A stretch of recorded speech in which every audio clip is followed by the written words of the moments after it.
Sin más preámbulo, quiero presentarles a ustedes a nuestro primer expositor, que es la doctora Claudia Tania López Barrié. Claudia es doctora en Ciencias Forestales por el Colegio de Postgraduados. Actualmente es investigadora titular B y líder del programa de investigación en agroclimatología y modelaje ambiental del INIFAP. También es profesora de climatología en la Facultad de Ciencias de la UNAM.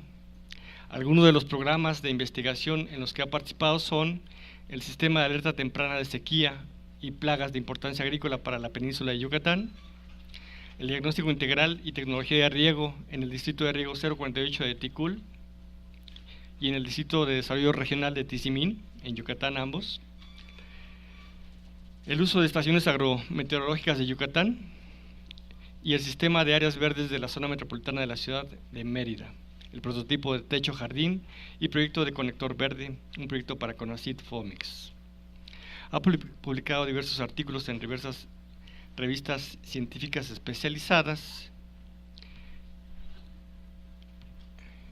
y actualmente también ha participado en el campo experimental Mocochá de Yucatán.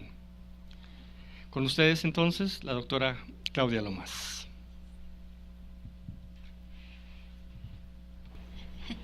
Bueno, el tema que yo les voy a platicar es sobre la información climática y investigación sobre manejo del agua que se hace en el INIFAP. La siguiente, por favor. Bueno, el INIFAP realiza… ¿Quién?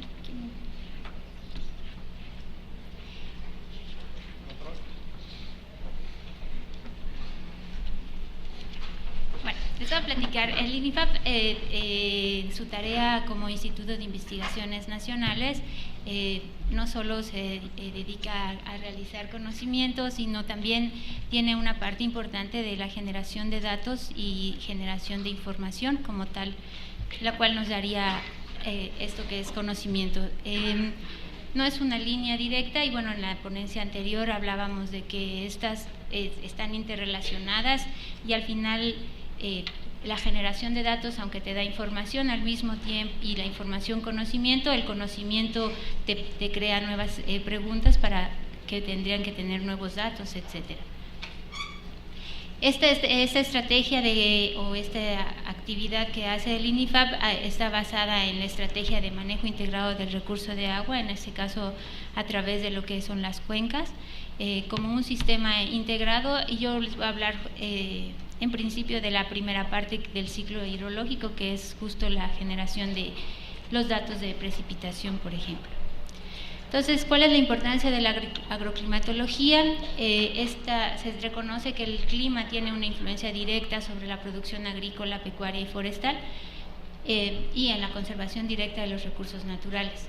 Y esta información y este conocimiento agroclimático requieren un alto valor socioeconómico debido a la importancia que tiene como tal el sector y a los efectos que tiene el clima sobre la producción primaria.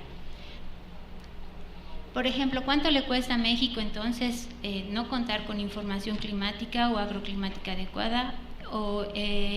En el 2011, por ejemplo, el Fonden otorgó 832 millones de pesos a los productores por indemnización de seguro climático catastrófico por sequía. Durante la sequía del 2011 y 2012, el gobierno federal ha anunciado la asignación de más de 34 mil millones de pesos para hacer frente a este desastre. Lo que querría decir es que si nosotros tuviéramos sistemas de alertamiento y por lo tanto tecnologías adecuadas para poder mitigar o adaptarnos a estas condiciones extremas, seguramente las cantidades de recurso asignado para ello serían mucho menores.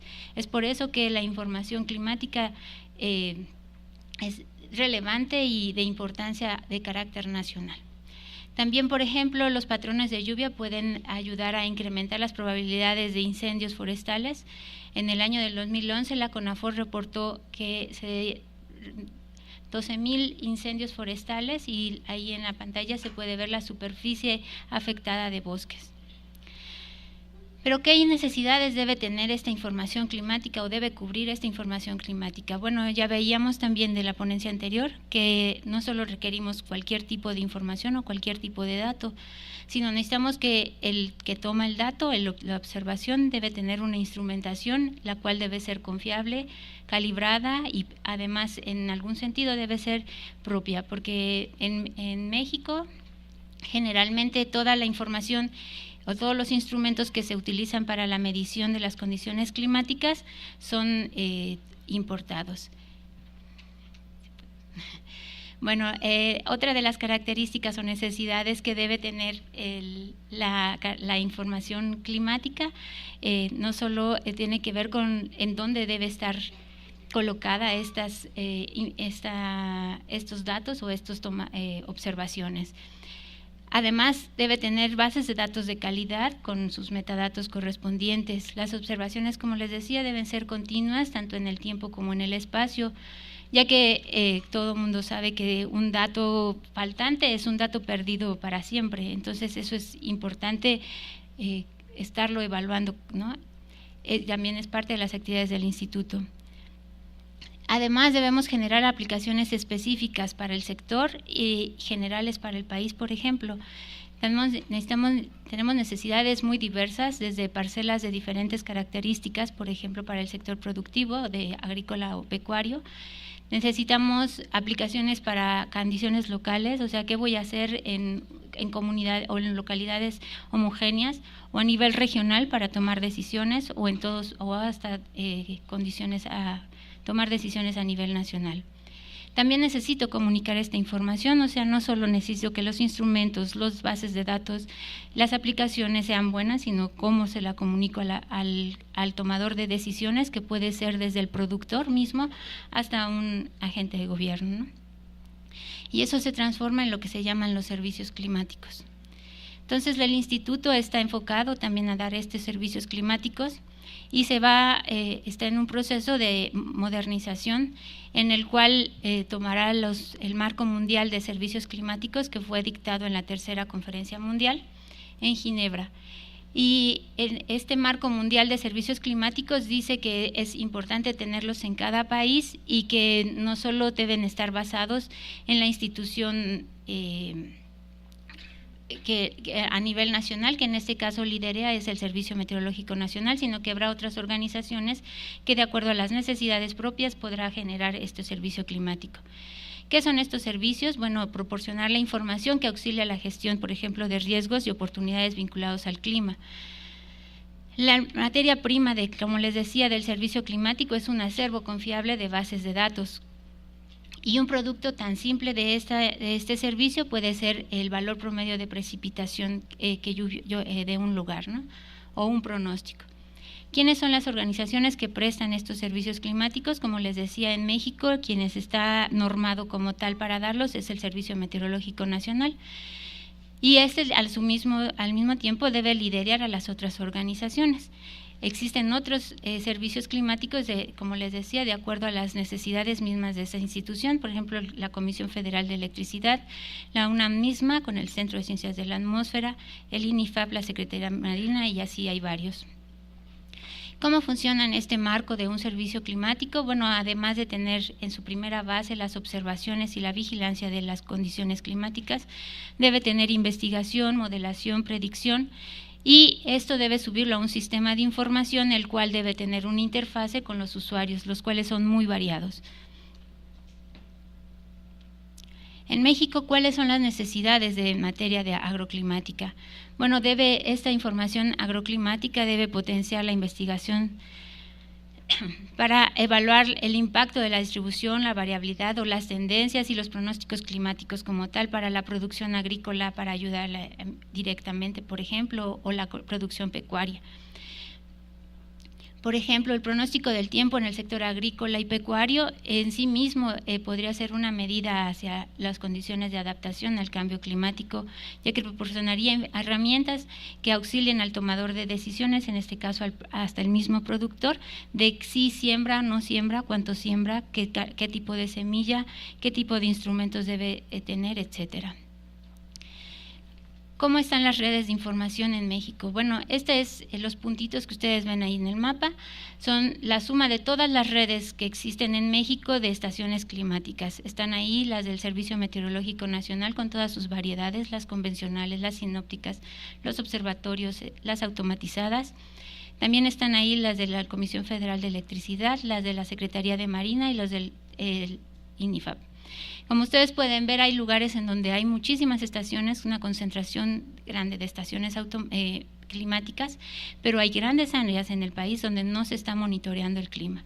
Las zonas en color café, anaranjado café, son las zonas de uso de suelo del sector agrícola, pecuario y forestal. En el forestal solamente están lo que son plantaciones. ¿Qué consiste la red del INIFAP? Esta red cuenta con 936 estaciones automatizadas, es la red más grande a nivel nacional, cubre 29 estados de la República Mexicana. Inicialmente fue implantado por un proyecto de la Zagarpa con COFUPRO y en el periodo del 2004 al 2007, pero esta ha ido incrementando. Este es un ejemplo de una red de estación automatizada actualmente. ¿Cuál es la distribución de esta red? Bueno, del mapa aquel se extrajeron solo las del INIFAP y esto es lo que cubre la red actualmente. Como ustedes pueden ver, a pesar de que es una red basada en condiciones agrícolas o para evaluar condiciones agrícolas, toda la parte naranja son zonas de uso de suelo agrícola, pecuario y forestal, así que todavía le falta mucho por cubrir. Esta red cuenta con una plataforma desarrollada y administrada por un laboratorio nacional que se encuentra en Aguascalientes. Dicho laboratorio realiza ciertas aplicaciones para nivel nacional, o sea, se presentan ciertos alertamientos de fitosanitarios, de heladas, de lluvias, etcétera, pero estas de carácter nacional. Y esa es su función porque es un laboratorio nacional. Y ustedes pueden consultar los productos de esa red en esa página que ahí se marca. ¿Cuáles son las ventajas y desventajas de tener una red de estaciones automatizadas climáticas? Bueno, normalmente son muy satanizadas las estaciones climáticas convencionales de superficie, o sea, las normales de la Conagua que conocemos. Sin embargo, bueno, la ventaja de esta red nacional de estaciones convencionales es que tienen una gran cantidad de años y si nosotros queremos hacer evaluaciones y predicciones requerimos de esta información. Estas estaciones solamente toman datos cada 24 horas, ese es un problema, podría ser. Lo otro es que estas observaciones se hacen manualmente, requieren de un operador al que se le debe estar pagando para que diario vaya y tome el dato a las 8 de la mañana. Las redes de estaciones sinópticas de superficie, que son los llamados observatorios del Servicio Meteorológico Nacional, esos toman datos cada 3 horas, toman muestras cada 3 horas y reportan cada 3 horas, por eso se llaman sinópticos, pero de estos solo se tienen 79 en el país. Lo que quiere decir es que también su cobertura es muy limitada. Las estaciones climáticas del INIFAP, por ejemplo, las automatizadas, estas toman muestreos cada 10 minutos y reportan sus datos en tiempo real, o sea, cada 10 minutos envían la información. Esa es una ventaja sobre las convencionales.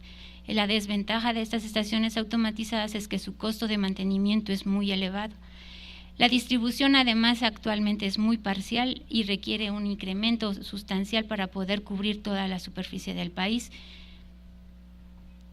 ¿Cuánto vale mantener una red en funcionamiento de estaciones automatizadas? Bueno, el costo de una red, de una estación automatizada es muy variado, depende de la calidad del sensor y la empresa que lo produce. Les decía que en México no existe una empresa que genere sus propios sensores, todos los sensores deben ser adquiridos en el extranjero. No existen los protocolos de comunicación para esos sensores, ni siquiera para la recepción y almacenamiento de la información. En promedio, las estaciones del INIFAP cuestan 200,000 pesos cada una de ellas más o menos, pero depende además de la cantidad de sensores y las características de cada sensor. Y el costo de mantenimiento preventivo por un año de cada una de estas estaciones es el 10% de su costo de la estación. Lo que lo hace muy elevado estar manteniendo una red de estas condiciones, ¿no? El mantenimiento preventivo consiste en, por ejemplo, estar revisando cada una de estas estaciones que no se enyerben, que no se conviertan en nidos de aves y de insectos, etcétera. Debe hacerse una limpieza de las baterías, debe hacerse un recambio de diferentes casas. Además, tenemos problemas de vandalismo en algunos estados, etcétera, etcétera, ¿no? Además, estas estaciones deben estar convenidas con los productores en donde estén establecidas, o sea, requiere una tarea importante dentro del INIFAP estar manteniendo esta red nacional. Ahora, ¿qué produce esta red nacional? Tenemos diferentes proyectos a nivel nacional y les voy a presentar solamente 2 de ellos que están muy ligados a esto del manejo de agua. Uno de ellos es un proyecto de sistema de alerta temprana de sequía y plagas agrícolas en la península de Yucatán y está desarrollado con varias instituciones, entre ellas la UNAM, el instituto como tal y otras de los comités de sanidad vegetal, etcétera. Su objetivo es generar un alertamiento en tiempo real para el pronóstico de estas plagas y de sequía. ¿Cuáles son los productos, por ejemplo, esperados en materia de sequía? Bueno, se van a producir ciertos indicadores de la severidad de la sequía para un periodo de años evaluados y luego en tiempo real. Se elaborará cartografía de distribución espacio-temporal. Este proyecto está en marcha, lleva su 2º año de desarrollo. Evaluará con imágenes de satélite, etcétera, y además hará un modelo conceptual de la predicción de la sequía para después llegar a análisis de tiempo real. Una de las labores de este proyecto requería estaciones automatizadas para desarrollarse y bueno, tuvo que hacerse todo un estudio de qué queríamos medir, dónde lo queríamos medir, qué características requerían de los sensores, si ese es el costo de una estación, bueno, cuánto debe ser el costo de un proyecto de ese tamaño, etcétera. Se estableció una red de 24 estaciones que complementaran la red actual. ¿No? Ahí están en toda la labor del establecimiento. Se pusieron sensores que tuvieran características calibradas y de los parámetros de la WMO, la institución que norma todas las condiciones climáticas a nivel mundial, ¿no? Y aquí están algunos de los ejemplos de esas estaciones. Esa red requiere toda una estructura de envío y recepción de datos, de calibración, de filtrado de la información para poder ser utilizada. Y bueno, algunos de los productos son que este es un mapa del clima de la península de Yucatán, elaborado con los datos de las estaciones convencionales. Este mapa es de la maestra Enriqueta García. Y ustedes pueden distinguir que el estado de Yucatán pareciera que se comporta o toda la península más bien como muy homogénea, ¿no? En las cuestiones climáticas. Y cuando nosotros realizamos el proyecto con el número de estaciones incrementada, encontramos con que la variabilidad espacial de las condiciones, por ejemplo, de precipitación es mucho más fina. Lo que quiere decir es que con la información única de las estaciones convencionales no es suficiente, sino requerimos más datos para poder hacer estudios más detallados. Este es lo mismo con imágenes de satélite. Se han estado evaluando los tipos de sensores, se hicieron varias pruebas y bueno, hemos encontrado que no existe diferencia entre ellas.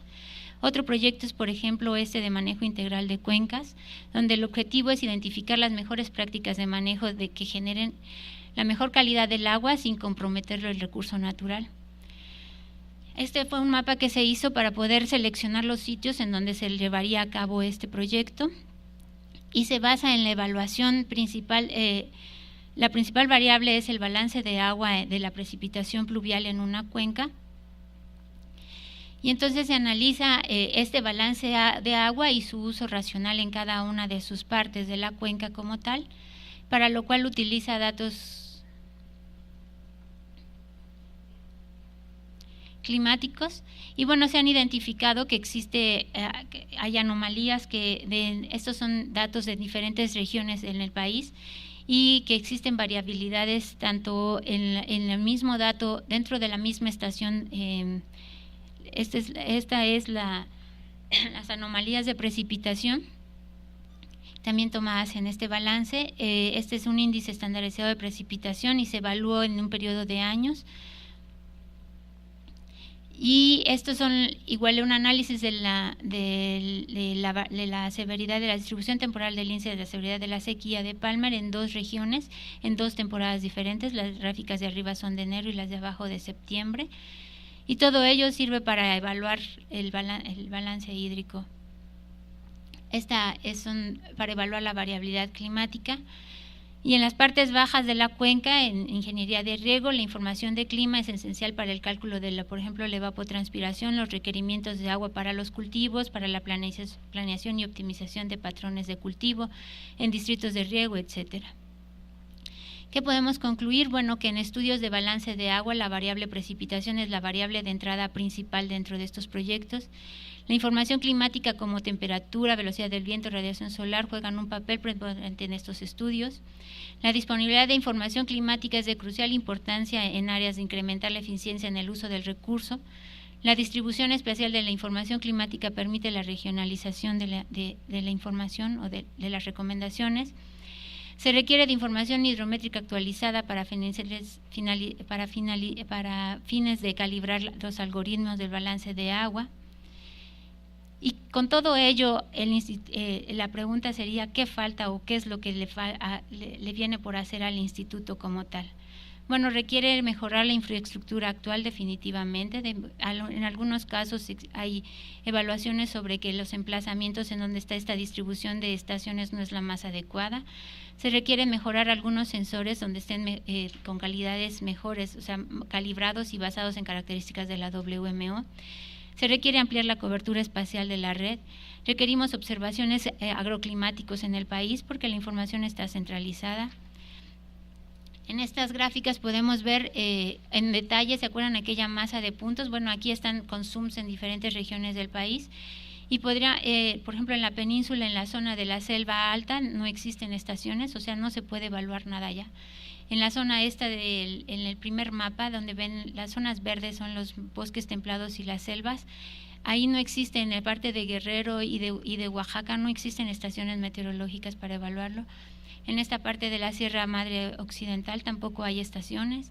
Y cuando veíamos el mapa una nube enorme de puntos en el centro, pareciera que tenemos cubiertas todas las necesidades, pero cuando hacemos un zoom, que es el último mapa, en las zonas verdes, que son los bosques templados, por ejemplo, se identifica el eje neovolcánico, la sierra del el Popocatépetl y el Iztaccíhuatl o la de Michoacán, no hay estaciones automatizadas ni convencionales de ningún tipo.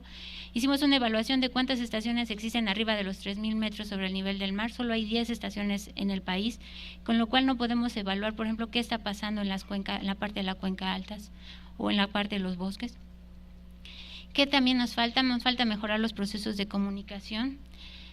Necesitamos proyectos estratégicos como alertas tempranas, evaluación de desastres, potencial productivo, evaluación y transmisión en observatorios tecnológicos, interrelación con otras instituciones, participar en grupos de trabajo como en la norma mexicana que se está elaborando para estaciones climáticas para homogeneizar las condiciones de instrumentación, emplazamientos, bases de datos, metadatos y comunicación. Integrarse a la red nacional de monitoreo esta red nacional de monitoreo sale a partir de la Ley General de Cambio Climático, la cual está en proceso de aprobación por la Cámara, y ahí estamos incluidos. Participar en la conformación de la Red Nacional de Observatorios Ambientales de CONACYT y en la RETAC, y desarrollar y participar en proyectos de interés común, multidisciplinario, multiinstitucional con carácter multiobjetivo. Entonces, es mucha tarea lo que le falta. Es mucho lo que ha hecho, pero también es mucho lo que le falta al instituto para poder cumplir con, por ejemplo, estas expectativas de las que escuchábamos en la conferencia anterior.